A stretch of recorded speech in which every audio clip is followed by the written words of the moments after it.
Hello, I'm your host, Leonard Duncan. Welcome to a new episode of ATV-TALK and Motorsports Podcast. Please join us every Tuesday at 5 p.m. Pacific Standard Time. We bring you interviews with industry professionals, live events, live news about the motorsports industry in every episode. Enjoy the show. Whether we are out riding with our friends and family or racing in extreme environments, we all need good tires. That's why I recommend GBC Power Sports Tires, a division of Greenball Corp. Their products, which include XC Master, Mini Master, and Groundbuster 3, are what leading professionals in the ATV-UTV industry are using. You can get your tires at greenballtires.com or find them on Instagram as GBC Tires for further inquiries.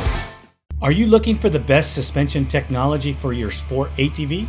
Look no further than Elka Suspension, the industry leader in sport ATV suspension technology. With championship wins in prestigious events such as the Dakar Rally, SCORE, Best in the Desert, ATV MX, Cross Country, and Works, Elka Suspension has established itself as the go-to choice for athletes and enthusiasts alike.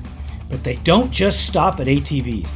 They're constantly expanding into new markets, including UTVs, trucks, SUVs, pit bikes, snowmobiles, and more. Their commitment to innovation and quality means they're always looking to improve and adapt so you can enjoy a smooth ride wherever you go. Want to learn more about what Elka Suspension can do for you? Visit their website at elkasuspension.com or give them a call at 450-655-4855. They will always be happy to answer your questions and help you find the perfect suspension solution for your needs. Welcome to DBR Racing Products, the leader in 3D modeling and innovations. Since 2015, they have been revolutionizing the industry, starting with their groundbreaking YFZ 450R battery boxes. But they didn't stop there. They have continued to push the boundaries, constantly improving their design with each new version. In 2018, they introduced the game-changing Vortex EXO cage, specifically designed to securely hold the Vortex ECU in a safe and sturdy location. This breakthrough innovation ensures your ECU stays protected even in the toughest racing conditions. At DBR, they understand that every detail matters. That's why they also offer an array of essential products to enhance your racing experience. Their spark plug hold downs keep your engine firing at peak performance, while their LTR breather boxes ensure optimal ventilation for your machine. Their LT250 engine skid plates are a must-have for those seeking unmatched protection. Engineered to shield your engine from impacts and rough terrain, they provide the ultimate defense for your ATV. But that's not all. They've developed ProPeg mounts that allow you to use TRX 450R Nerf bars, giving you greater control and maneuverability on the track. To explore their full range of innovative products and learn more about DBR Racing, visit their website at www.dbratv.com. You can also reach them directly at 507-828-1233. Their knowledgeable team is ready to assist you with any questions or inquiries. DBR Racing Products, where innovation meets performance. Unleash the power within you. And start over. Hunter Hart, welcome to ATV Talk. How are you, brother? Dude, it's good. You know, it's been a hot minute since we've been on. I'm excited to be back on. And yeah, we're closing in on the beginning of the GNCC season, the second half, and I'm excited. You know, it's ready. We got 3 more good ones to go, and then we're headed back to Florida for the winter, which is, you know, we all know how much I enjoy Florida. So that's true, and you're having a pretty good season so far. You're running second in points, and you've got yourself on top of the box. Yeah, it's been good. It's like anything, it has its ups and its downs, or else it'd be pretty boring. And but no, it's good. We're sitting pretty well. Excited to get the ball rolling here, and just be back at it, be back at the races. The races are my favorite place to be, and yeah, that's how I like to have it. I got to ask you a question. I watched a video that you put out. Whose idea was it to drive through the house and then jump in the swimming pool? So originally, the that was a partially my idea. So it was myself and my buddy Zach Bothwell were the brain people behind it. And ironically, I was just gonna rip into the house, just do a donut. Actually, no, I was just gonna drive into the house and then just jump into the pool. Zach was like, "Dude, you need to like bust a donut in the house and then jump into the pool." So whichever way you want to split it, he was kind of bummed because he wasn't there to actually the day that we shot the video. His little brother Dylan was there, and yeah, he was mad because Dylan got all the credit for being there. And but no, it was good. That video is doing well. That's at 1.9 million views on Instagram. It's at 600,000 on TikTok. So it's doing well. It's a great selling point for products. And it's helpful. It's good content creation is what I like to call it. So, do you, since I don't see a ton of those videos, I see a few of your videos. Is that something that you're looking into how to promote your sponsors and your product is to create videos that are going to catch people's eyes?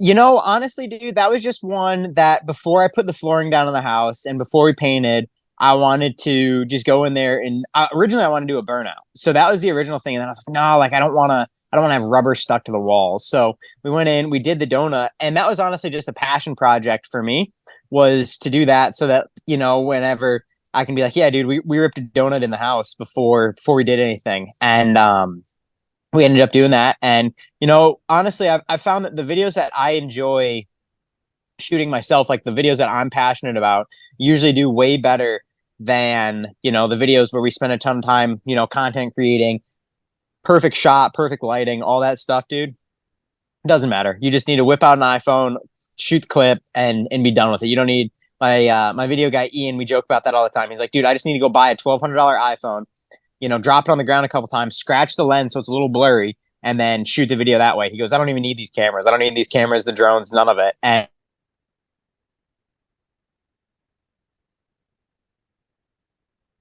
We got a Wi-Fi hiccup. So I hope you come right back. my back. Yeah, you're back. There we go. Okay. Yeah. My Wi-Fi is pretty good. Sometimes it gets a little spotty. But no, like the video stuff, dude, it's just a fun passion project for me to do. And it helps to be able to sell stuff. I mean, that's 2.5 million impressions, so that helps move the needle with some people as well. So let me ask you this question. Ian, excuse me, Ian, sorry about that. Ian Yep. is the guy that you have helping you do the promotions and the video work. And I have Valeria. And I think you froze again.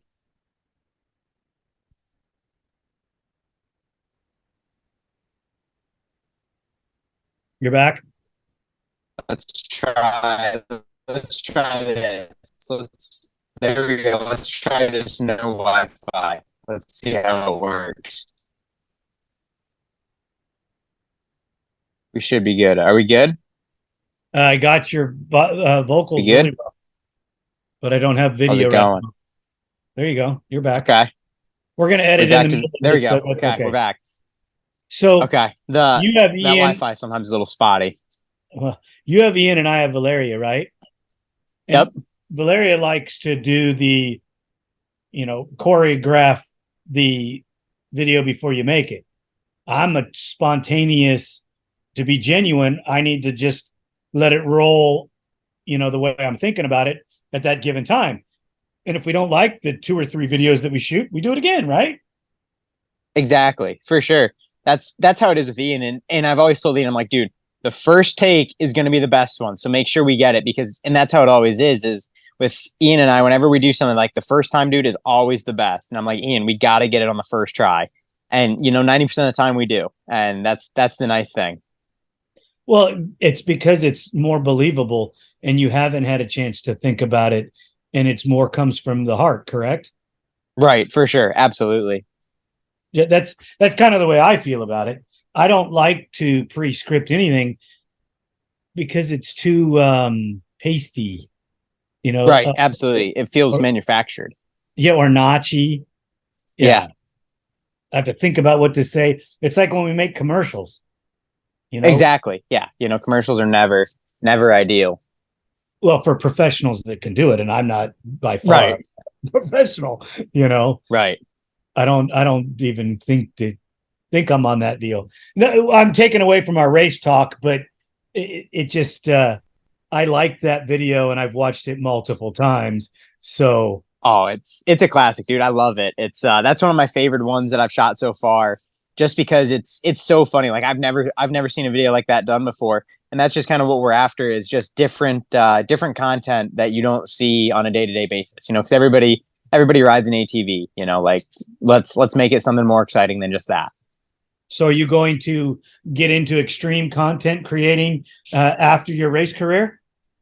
Oh man, you never know. I mean, you never know. Like that's always the goal, is just to keep moving the needle to where I can just roll into other projects that aren't always involved with racing. Yeah, but I don't see you leaving racing for a while.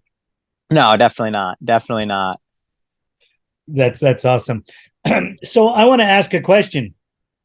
When Okay, you put her on top of the box this year, how are you feeling? good.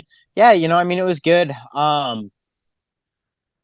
honestly wasn't the best that I'd rode all year, and we just were able to put the pieces together both times, and yeah, it's good. I mean, I'm excited to finish these last three out. The last two of the last three tracks we've won at before, and it's trending in our direction. The years that we've had great success at both those tracks, it's how we're feeling now. Is we're feeling about the same way we felt those years. So I'm excited. It's gonna be good. Weather should be pretty solid at the last three. And yeah, I mean, hey, we only gotta be perfect three more times for the year. It's easy. It's easy math. 6 hours and you're done. Right, right, knock it out, right? That's right. Have you made any drastic changes in your program or any of the things on the bike in the off season? Obviously, not with sponsors, but upgrades, things that are going to set you apart from the rest of your competitors. Dude, there's no need to change what's not broke. We a lot of it's just been personal development and stuff like that. One of the bigger changes is my stand setup. We got that to where that's darn near perfect. Now for me, didn't get to show it in Florida as much as I'd like to, and then Camp Coker we were able to definitely show it more so than we did in Florida, which was nice. And no, setup's just been on point. Not a lot of changes. Not much really changes, and it's easier that way. You just kind of can keep the same recipe and just tweak it a little bit to suit yourself better, and that's what I enjoy. Just consistency's key. You know, I talked to a number of people in the industry, and we were having discussions about, obviously Joel Hetrick in the MX series, and then we were talking about Brycen Neal because the beginning of the season started out well for him, and then bam, Hunter Hart pops in and wins two in a row, takes the point lead at one point, and shook up the whole ball of wax. It was pretty awesome for someone on my standpoint to see that. And beings that you are very animated and never have a lack of energy. What did that do for you when you would leave the racetrack and go home? How was that working with your psyche? Yeah, it didn't change much. That's where we spend so much time envisioning ourselves, is doing that well. And I mean, honestly, if we hadn't had the issue that we had at Penton, where we broke, if we had just finished where we had finished, where we were running that day at Penton, points gap would be a lot different, and I feel that things would be different. But you can't change anything like that. And snowshoe is another one that just, that place is just not not ideal. Hasn't been ideal for us for the last 2 years. Unfortunate things have just gone sideways for us there. And but no, gave up a lot of points there. But it's good. It reminds you that you are still human and that things can still go so wrong. And it's just been big learning experiences. That's the biggest takeaway for me, is that you just have to continue the learning process and know that you have to make the most out of every race, because there are only 12 chances a year. And that's the nice thing for me, is that there's 3 more times, to make them count, and to be the best that you can be there. Like the Boy Scouts camp, the Mountaineer that's coming up, that place is my jam. The Mountaineer tracks have always been my jam. Even back in XC2, I was running 3rd overall there in 2017, and I ended up actually just cartwheeling my stuff through a rock garden, just tweaked myself. I think I had a 3.5 minute lead that day in XC2, ended up still winning that day. And just I've always just been good at those rocky tracks, just like 2 years ago there when I got the win, and then last year couldn't get the passes down, which we're gonna take the gloves off these last 3 and just be ready to rumble. But no, it's good. It's just one of those things where you have to take it with a grain of salt, looking at the spread of the points at this point, and it's simple math from here on out for us. So what's up with Snowshoe? Either you love that place or you hate that place. Is it fall in the hate category for you, or are you just one of those guys that are loving to get punched in the nose? Unfortunately, when the tracks don't change at all year to year, they get very, very chewed out, and just poor race management on my part is truthfully what happened. It just wasn't ideal. Nothing of that whole day went ideal for us. Even kind of from the word go, the days leading up to it, just none of it really fell into the way that we needed it to go for a successful race day. And it'll be we learned a lot. There's some things that we're gonna tweak for years future to not make the same mistake twice. We're not gonna put ourselves in the position to make the same mistake as we had this year. And from there, we're going to regroup and go forward from there. Well, it is an evolution scale of learning constantly in ATV, in racing in general, not just ATV racing, but you never stop learning. Absolutely. No. And that's the biggest goal, is just to take away everything that we learned this year and be able to go forward with it and just be stronger, be smarter, everything. Well, you say a lot and you don't get real deep into the rocks and woods when we're talking about those things. And I like that about you, but sometimes I'd almost like it a little deeper analogy of exactly what happened. But you're going to give me what you give me, and that's all that matters, brother.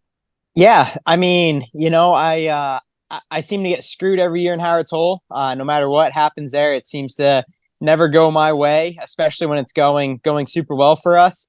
And then this past year, I ended up used the same line I had used all race over by about the 7 or 8 mile marker, dropped into a hole, and actually ended up, I was the entire back of the bike was gone. Like, it was over the seat in a mud hole, and it was waist deep on me.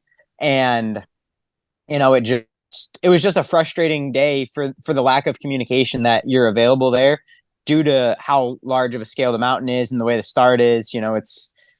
It's a fickle mistress, to be a general statement about it. It seems that you weren't the only guy to obviously have issues there, but I mean, I've seen some other people that had even worse days than that. But man, I don't even know if I would want to ride that place on a good day. I mean, I wish that it was more so in the woods. I wish we didn't have so many fire roads, and, just kind of took the speed down a bit, because I mean, when we're 4th, 5th gear wide open, it's a scary factor. But, I mean, unfortunately, that's just the way that place is, where if we could just cut the speed even in half on some of the fire roads, I think it'd be a much different outlook on the race, just for that fact that, I mean, when you're 5th gear wide open with 23 tires on, things can come at you quick and get squirrely fast. Yeah, because that's a higher mile an hour than you're normally used to running, correct? Oh, you're cooking. I mean, and then once you put the big tires on, you gain more speed as well, and it can come apart quick. When you're out on those fire roads with the big tires, do you notice any braking issues? It's more of a turning category is where it falls into, is that you come into the corners and they're definitely more so like they want to roll over, almost makes the most logical sense, is they just don't want to plan as well, and they just kind of do a little bit of like a smushy rollover, I guess. Oh, that can get you all into all different sorts of uneasiness and not feeling correct. Exactly, because I mean, you have so much more sidewall to them. Is the big piece, is that you just doubled your sidewall essentially, and that's where the turning comes in and into play, and all that sorts of stuff. I wonder how it affects the other machines, because that Yamaha turns pretty damn good. Yeah, they don't turn too bad. That's always one thing, is I always joke about. I'm like, I'm always looking for more turning, and it's just one of those things. You're always looking for that extra tenth everywhere, and that's just the big thing, is you want to find that extra smidge that you think is going to help everywhere. Not to get too personal about your machine and your setups, do you go to a Suzuki style spindle to get it Absolutely. to turn better? Absolutely. Suzuki, everything up front. OEM Suzuki stuff. Yep. Only way to go. How much difference on a percentage basis do you think it is versus the stock Yamaha stuff? I've never ridden the stock stuff. I don't have a frame of reference there. I've only ever ridden the Suzuki stuff. Yep. Since I was 15, I've only ever run the Suzuki stuff. So you jumped on a Yamaha with Suzuki stuff on it and never even attempted to test the other stuff. No, nope. I bought two bikes from Landon Wolf when we were 15, when he was switching to Hondas. And those were the two bikes essentially that we used the products on those to build the next bikes off of, was what we did. That's where we ended up with the Hauser A-arms, the Fox shocks, and everything like that. And we just went from there. I just stayed with the package that you really got comfortable with as you grew into it. Correct. Yep. How tall were you when you were 15? Probably 5'9", 5'8", 5'9". How tall are you now? 6'1". So you grew a little bit, not as much as I was thinking. No, maybe not a ton. Maybe in weight you've gotten a little heavier. Oh yeah, I was probably 140 pounds when I was 15. I'm 175 pounds now. Yeah, so you're just in good fighting weight with a good height that gives you good leverage. You're not too tall, not too short. Exactly. Yeah. I wouldn't want to be any taller riding an ATV. I definitely think we're right on a good point there for being able to manually mogul over stuff and just have fun with it. I think John Galato Jr. and Chad Weenan would argue with you. Oh, they're something. They're tall. They're super tall. Yeah, they are. Yeah, they are. Hey, so I have been talking to some three-wheeler guys, probably one of the more well-known guys on the West Coast, David Ham.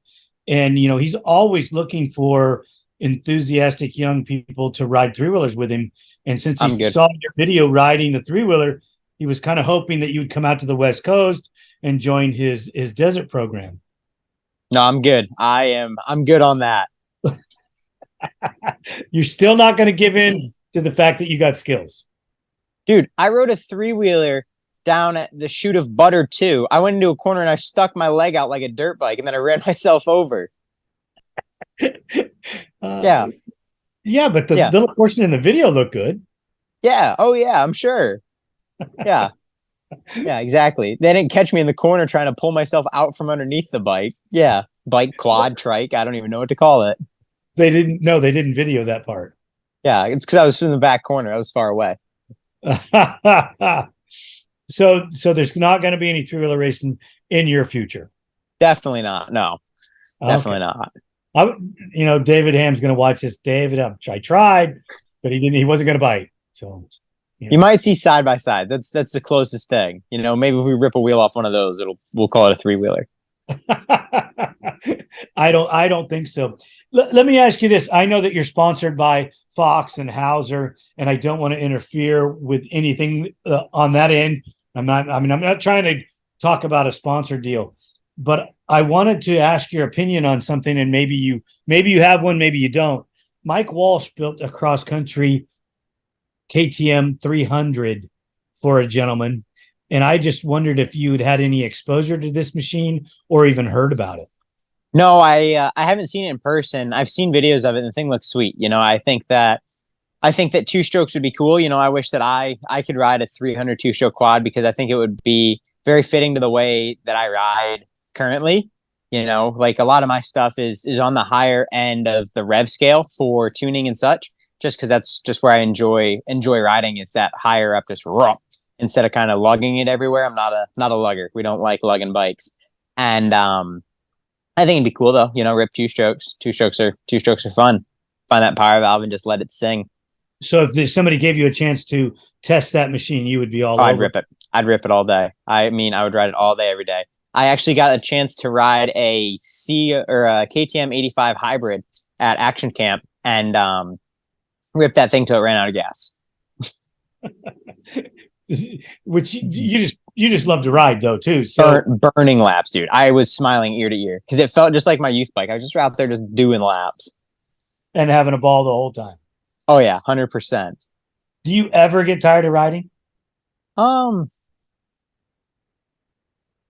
If I get tired of riding, I just have to change where I'm riding, and then we're good. So it's the terrain, not the riding. Correct. Yeah. No, I could ride all day. Like if you gave me the option to just ride somewhere new every day of the week, I could ride somewhere new every day of the week. But if I have to ride the same like 5-minute loop every day, then I'm like, all right, this is I can see it in my dreams. I can feel it. Like I know what's coming. But no, if I had a chance to have enough places where you could ride somewhere different, every single day of the week for hours on end, I'd be pumped. You're in New York right now? Correct. Yep. We're in New York right now. You have your own facility to ride at, I'm assuming, right there in New York. I do. Very thankful that my parents have a bit of land up here. I've got a motocross track, a grass track loop, and then I've got my woods loop that's right about 15 minutes a lap right now that I'm able to do to ride on. How do you change it up for yourself on your own property? Dude, I got 3 different tracks, bro. I got 3 days of the week covered. They're in rotation. Monday, Tuesday, Wednesday, I'll ride somewhere different. Then I just rotate. Monday, Tuesday, Wednesday, I'll ride somewhere else. And, I can flip it around. So I can't flip the moto track around, but I can flip 2 of the 3 tracks around, double it up, dude. Boom, look at that. You've covered every day of the week and you're set. You got it covered, man. You got it covered. I got a plan. And then, you can go out too. And I've got there's a JCB skid steer here that I get sometimes and just fluff everything up. I go out there, just monster truck stuff. You just look out because I'm just bulldozing through anything. So you really have it covered. If you need something, oh yeah, you're making it right then. Oh yeah, I got a mulch loop and I got a rototiller on the back of a tractor too. So like my grass track, dude, it's prime. That place is sick. It's down by like this river too that floods in the spring. Floods the entire field. The entire field's like 8-10 inches underwater in the spring. So the track is prime, and next to the grass track is what we call the true river loop, which has like 8 creek jumps because it just like hops over the ditches that flood in the spring when the creek gets too high. And that loop there, dude, I mean, it's 3.5 feet of just pure loam, like silty riverbed loam, dirt. Oh, so you have a blast. Is this where you test your water setup? Is going out and riding in those environments to make sure that you're not going to suck water and hurt the engines?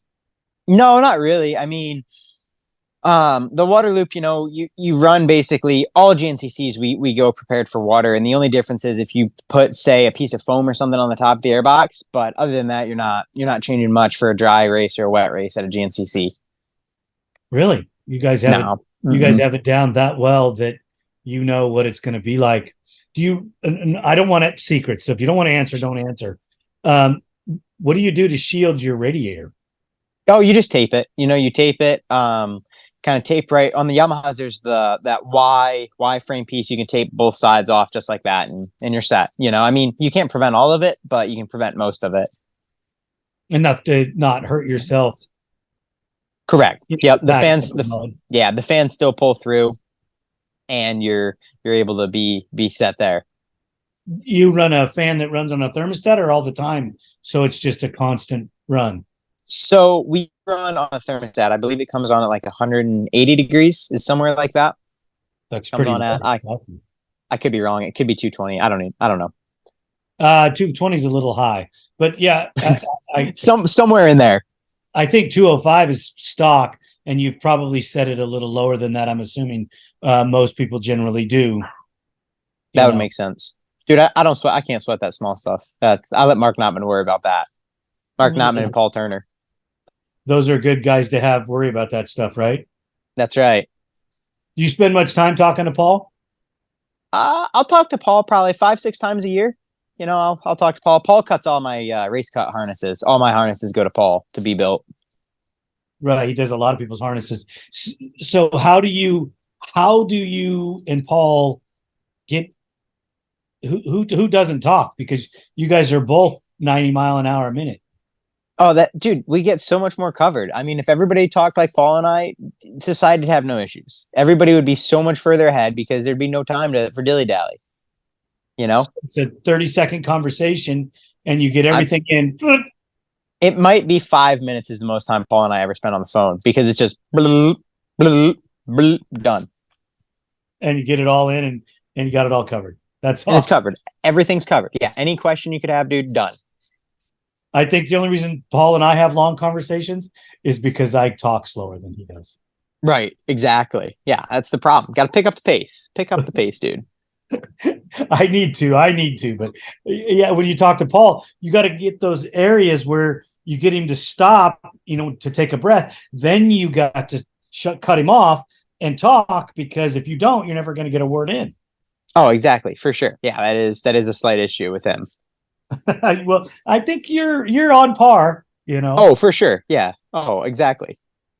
And are you looking at 2024 schedule at all with the cross country series? Have they come up with anything new, or they don't publish until well after the season? Nope. So we won't see the 24 schedule until the GNCC banquet is when we'll get our first look at it. It'll probably be pretty similar to what we have this year. I know the Florida round usually coincides with the bike week, the Daytona bike week. And that's usually when the Florida round is. So the first round will be roughly 2 weeks before Daytona bike week. The third round will be a week after that. And then there's usually not a race on Easter, falls in between there. And snowshoes usually the last week or the second to last week in June. Just bang, bang, bang. Everybody knows. And yep. They just lock it in that way. Do you do much conversating with any of the guys on the motorcycle side? Not a ton. No, not a ton. We kind of, at the races we'll all talk and hang out and stuff like that. But no, not as much as you'd think, Did you know that it took 8 rounds before they had a different winner? I did. That was cool. Before they had a duplicate winner, they had 8 rounds where it was crazy. That's unheard of. We were kind of coping in some of those conversations. We would love to see a series like your guys's go, 7 or 8 rounds with not the same guy winning. How exciting would that be? Oh, not at all. I'd much rather see, for myself, I'd much rather see it be, just me running with it instead of having that many people like that, because that makes for a soup, and then at that point it makes just the whole dynamic different. Points are tighter. Your finishes, finishing on the podium or closer to the podium matters, because all of those points are counted and more critical because you're not dominating. Exactly. Right? Exactly. Yep. That's are you a points counter? Like a lot of guys, will be critical of every round. They know where they are on the track. Do you get into that? No, it usually goes worse for me when I do that. I usually just go out there and I'm like, well, whatever we get today is what we get, and I won't even check. I haven't checked the points all year, other than when we were leading, because I just wanted to make sure it was true. That was the only time that I actually looked at it, was that was when, and then other than that, we haven't looked since.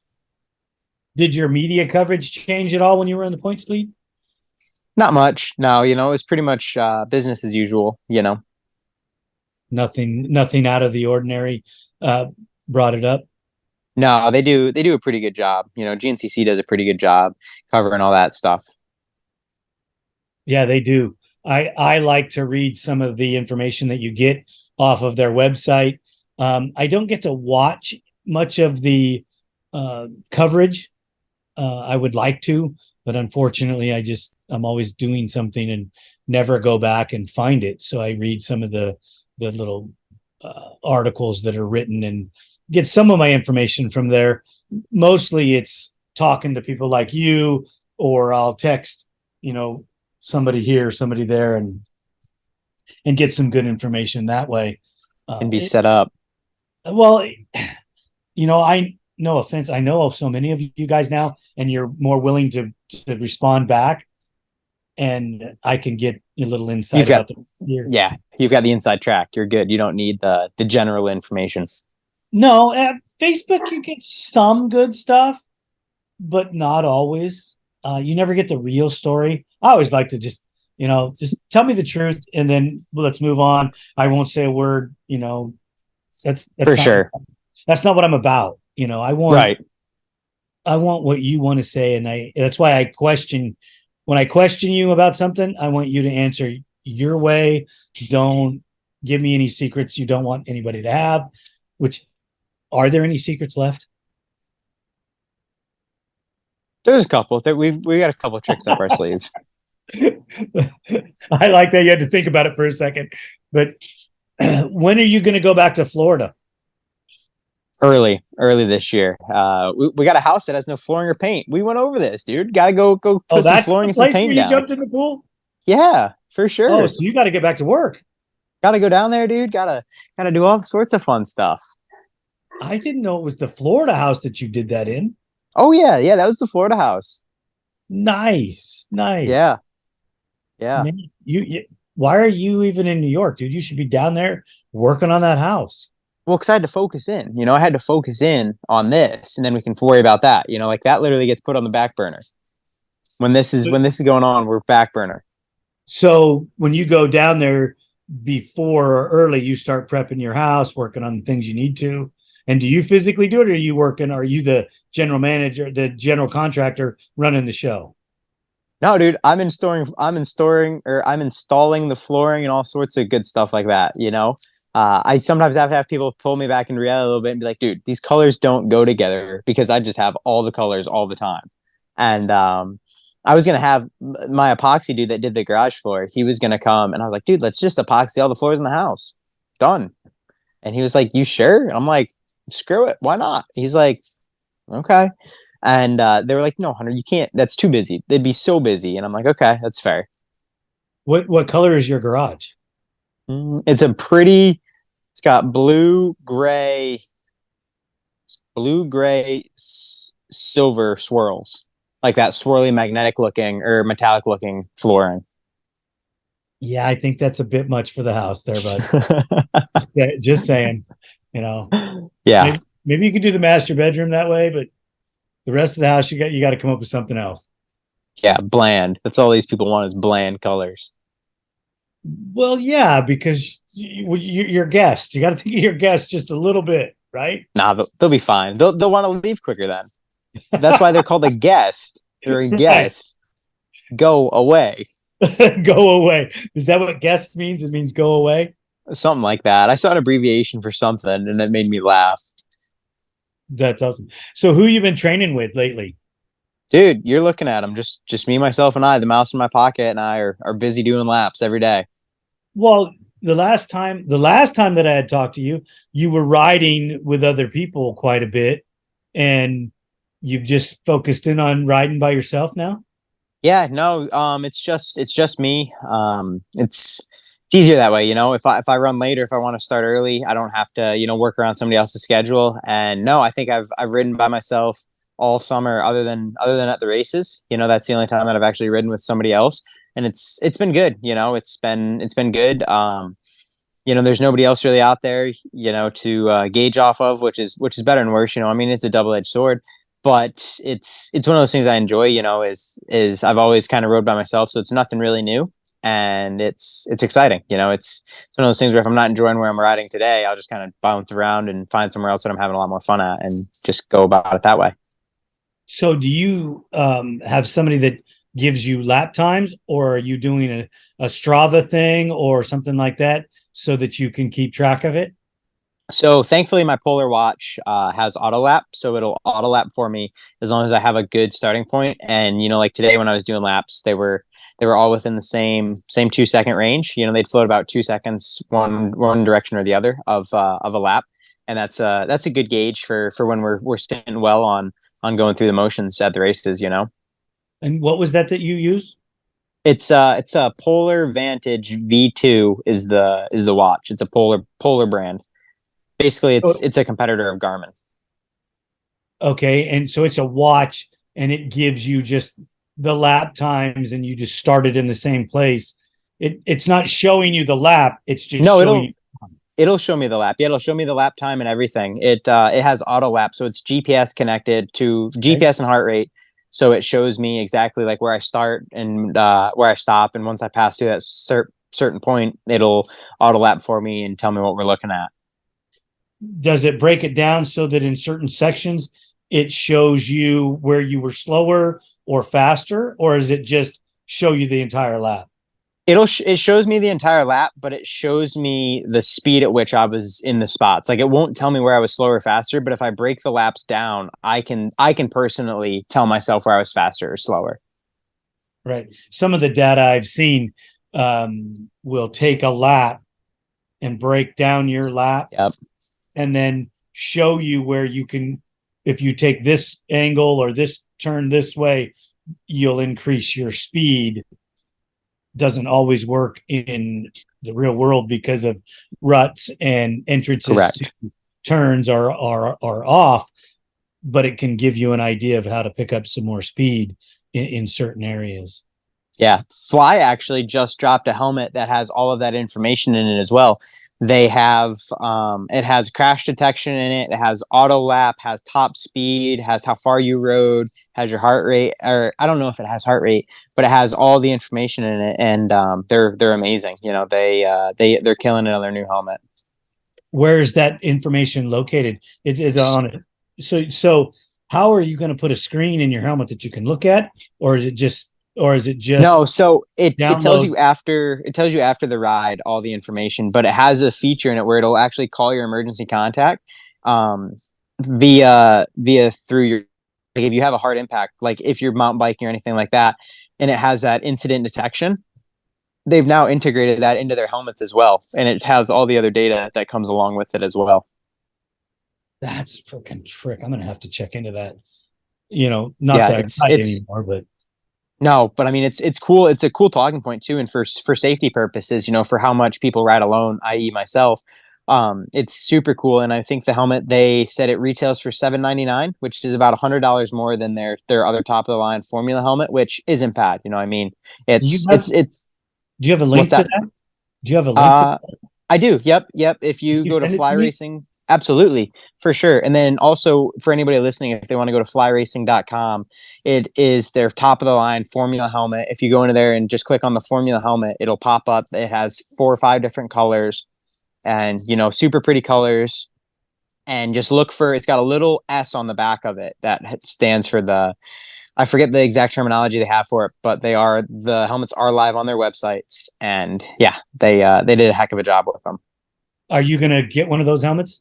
I am. I'm hoping to have 2 of them soon. I've got 2 of them on order. I'm hoping to have those and be able to use them before I use them in a GNCC. But I think that they'll be cool. They'll be super, super cool. You need to send me some pictures of those, please, when you get them. Absolutely. I'm going to look it up after you send me the link. Are you going to, or do you now track yourself during the races and look at the information after the races? So I don't currently. We are going to start wearing my watch during the race for heart rate and stuff like that, but I haven't recently. But I have been at locals and stuff like that, and we're going to start that for the rest of the GNCCs this year. what is it like to look at a race after the fact?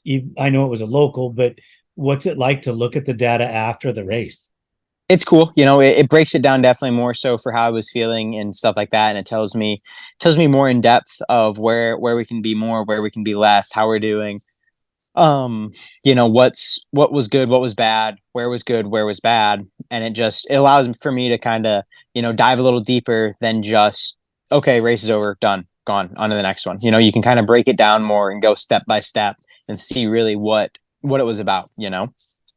Well, I'm going to ask you this question because you've intrigued me.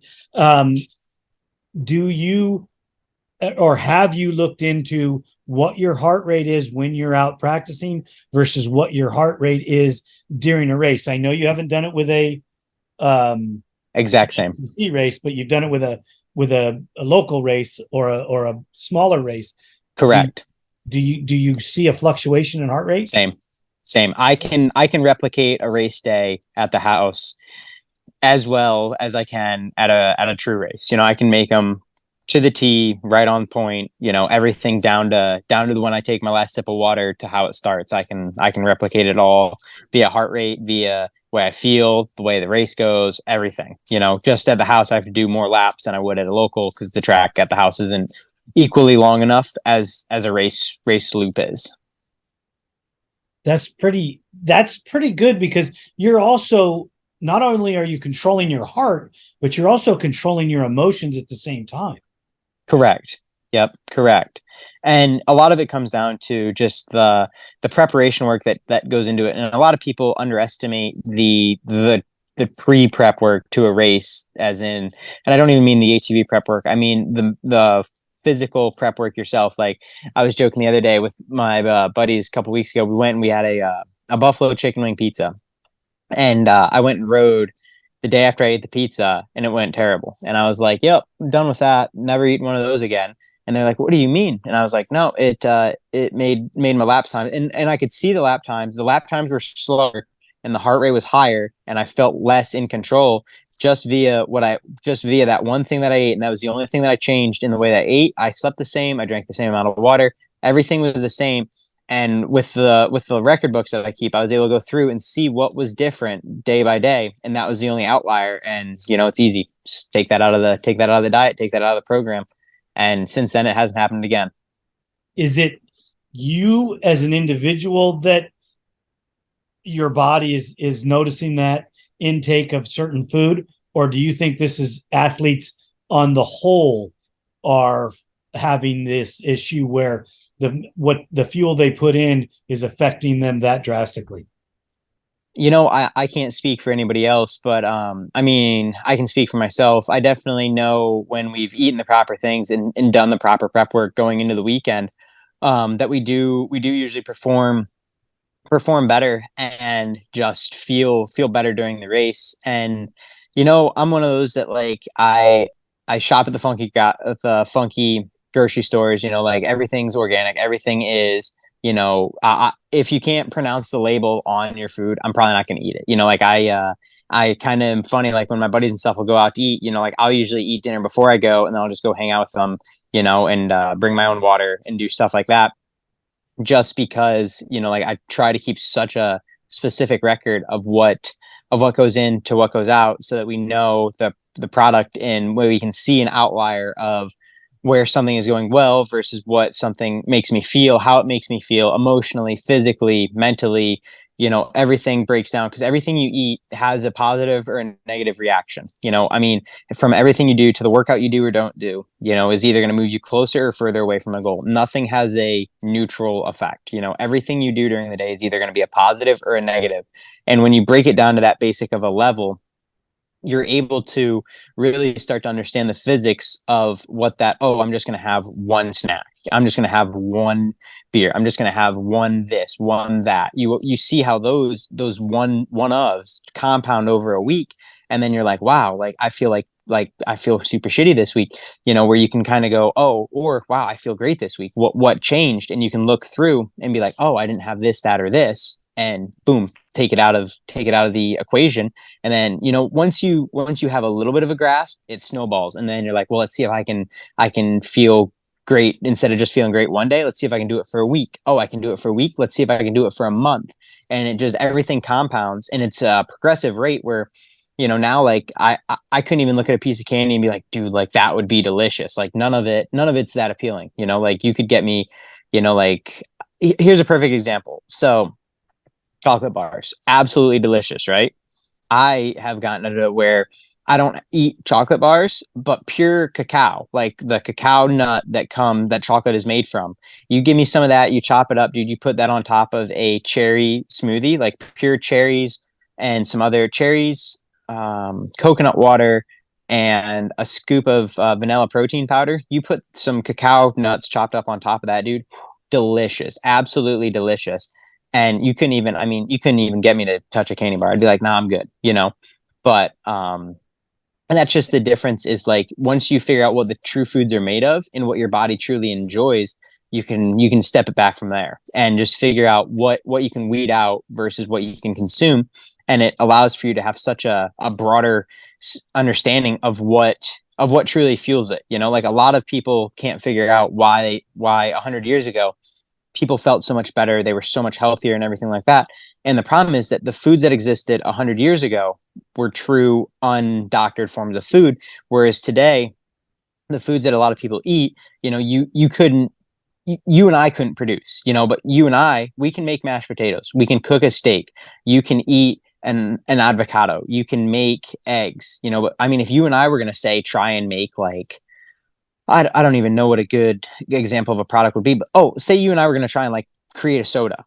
How are you and I going to create a soda? But I mean, you can make lemonade, and that's the other thing too, is I still drink sweet tea, I still drink lemonades, but where I get my sugars from is different. So I use pure cane sugar. So the sugar that I'm having isn't created in a laboratory sugar. This sugar comes from a true stock of cane sugar, crushed in a machine, and then it's just pure cane sugar. And the pellets are much larger, which is how you can tell that they're a more organic version of what their counterpart is. That's the unhealthy part of it, and I don't want to, get people super deep into this, because I mean, this we could talk about for 30 minutes. And but basically, if you go to the grocery store and you start reading your favorite snacks, like if you can go through and just, look at your snack and have two examples, right?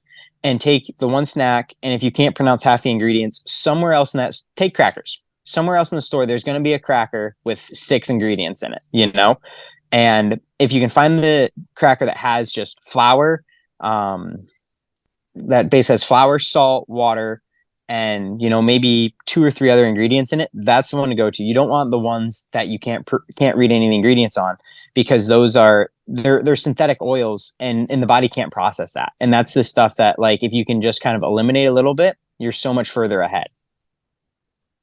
My experience with it is, so dinner roll, Yes, no big deal, right?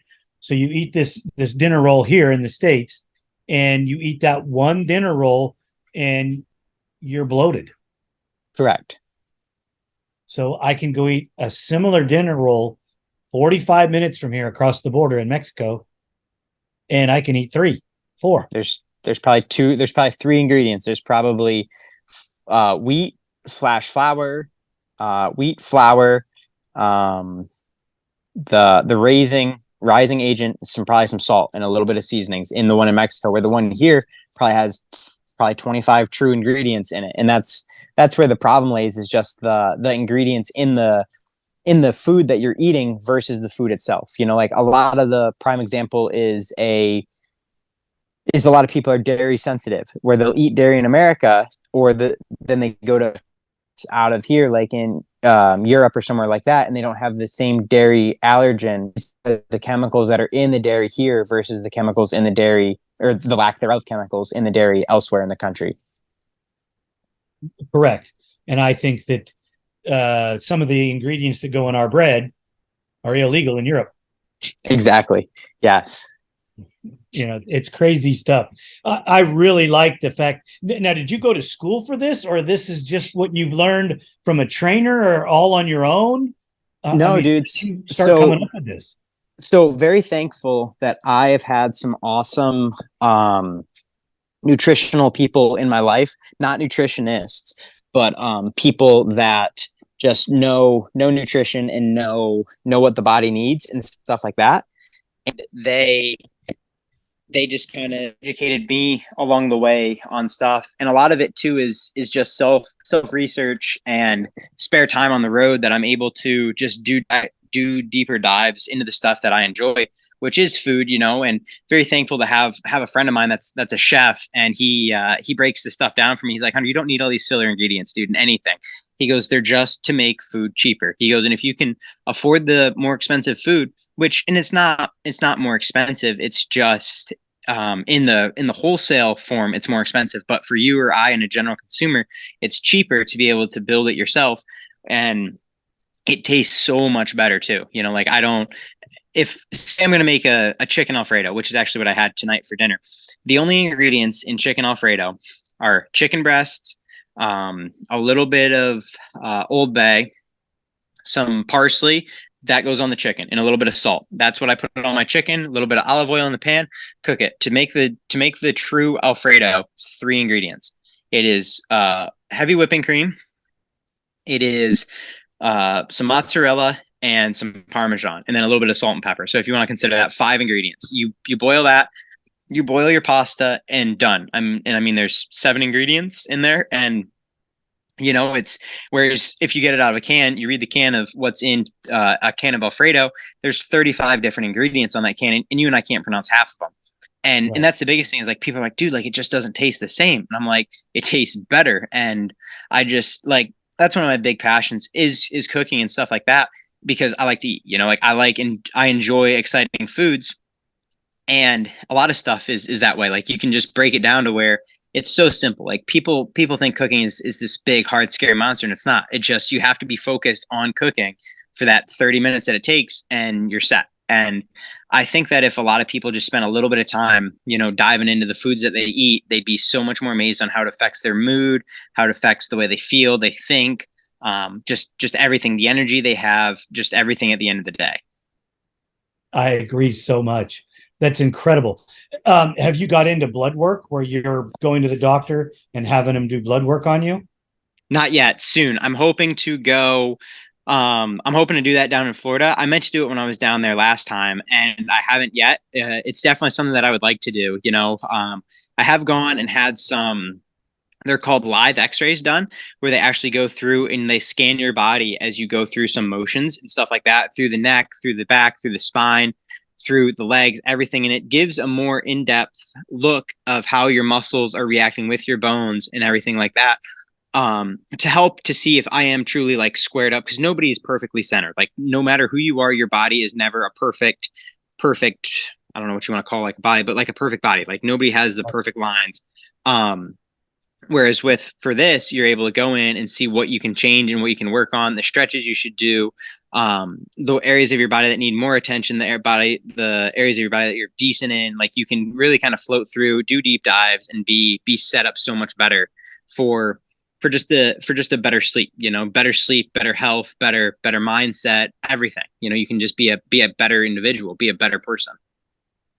That's so awesome that you went to that level in the conversation, because it's intriguing to a lot of people. And I think the amateurs that listen, or the younger people that listen, well, even the old fat guys like myself, I'm always striving to do better, even though it's harder and harder and harder for me to do it, because my metabolism is different than it was when I was your age.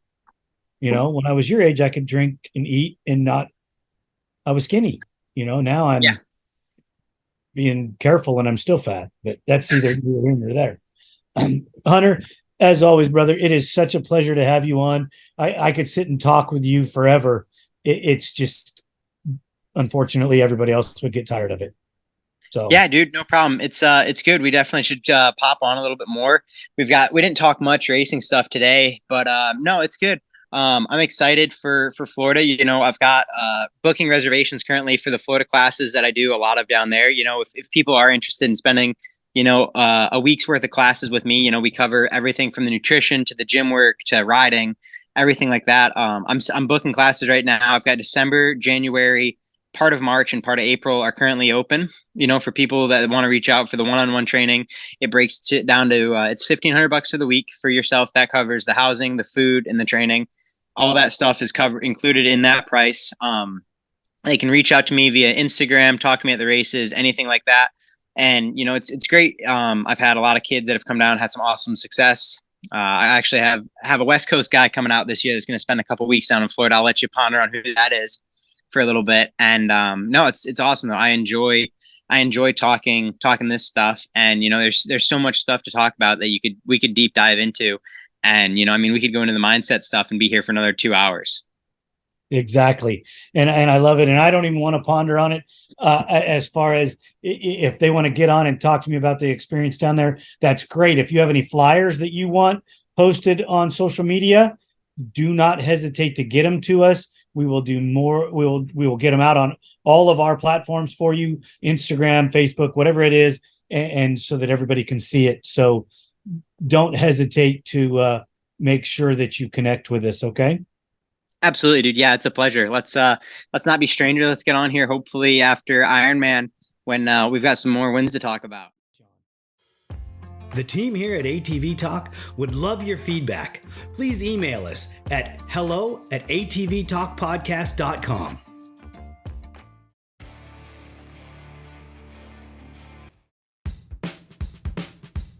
If you're in need of a consultation for your current racing program, a custom ATV, or an industry guest speaker, I have the company for you. Duncan Technologies International Inc.